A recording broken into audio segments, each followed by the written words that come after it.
Jail থেকে বেরোনোর অনেকদিন পরে আপনাদের সামনে এসে উপস্থিত হয়েছি এবং ইতিমধ্যে আমাদের দু একটা রিপোর্টার বললাম যে প্রায় 6 মাস পরে আমি আপনাদের সামনে উপস্থিত হয়েছি।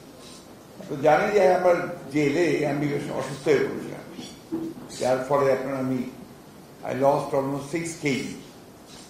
তো শরীরে বেশ কিছু সমস্যা ছিল, যে কারণে আপনাদের আমি কিছুদিন পরে বাইরে চলে গিয়েছিলাম, দেশের বাইরে চিকিৎসার জন্য। তো আল্লাহর কাছে অশেষ শুকরিয়া যে সেই চিকিৎসা সফলভাবে করে আমি দেশে ফিরে এসেছি। তারপরেই আমি আবার উমরাতে চলে গিয়েছিলাম। আমার অনেক দিনকার একটা ইচ্ছা ছিল। তাছাড়া আপনারা জানেন যে আমার স্ত্রী অসুস্থ ছিলেন। আমাদের গত 8 তারিখে সভাটা হয়েছিল, আপনার ভার্চুয়াল সভা। এখানে প্রিজাইড করেছিলেন আমাদের দল ভারপ্রাপ্ত চেয়ারম্যান জনাব তারেক রহমান সাহেব।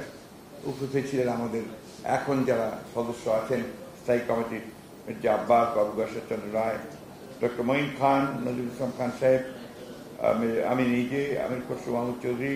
তাদের উপস্থিতিতে আমরা অনেকগুলো বিষয় আলোচনা করেছি। তার মধ্যে প্রধান যে বিষয়গুলো ছিল, যেটা আপনাদের সামনে আমি তুলে ধরতে চাই, কি হচ্ছে যে নির্বাচনকালীন সময়ে নিরপেক্ষ নির্দল সরকারের অধীনে নির্বাচনের দাবিতে আন্দোলনরত বিরোধী নেতাকর্মীদের পূর্বে দায়েরকৃত মিথ্যা মামলা একতরফা শুনানি করে অভিযুক্ত নেতাকর্মীদের বিভিন্ন মেয়াদে সাজা প্রদান করার যে প্রক্রিয়া, তার তীব্র নিন্দা ও ক্ষোভ প্রকাশ করা হয়েছে। আপনারা জানেন যে আমাদের বহু নেতাকে নির্বাচনের পূর্বেই আপনার প্রায় 1300, পরবর্তী অল্প কিছুদিনের মধ্যে প্রায় 2000 নেতাকর্মীকে আপনার বিভিন্ন মেয়াদে সাজা প্রদান করা হয়েছে, অতি দ্রুত, খুব দ্রুত।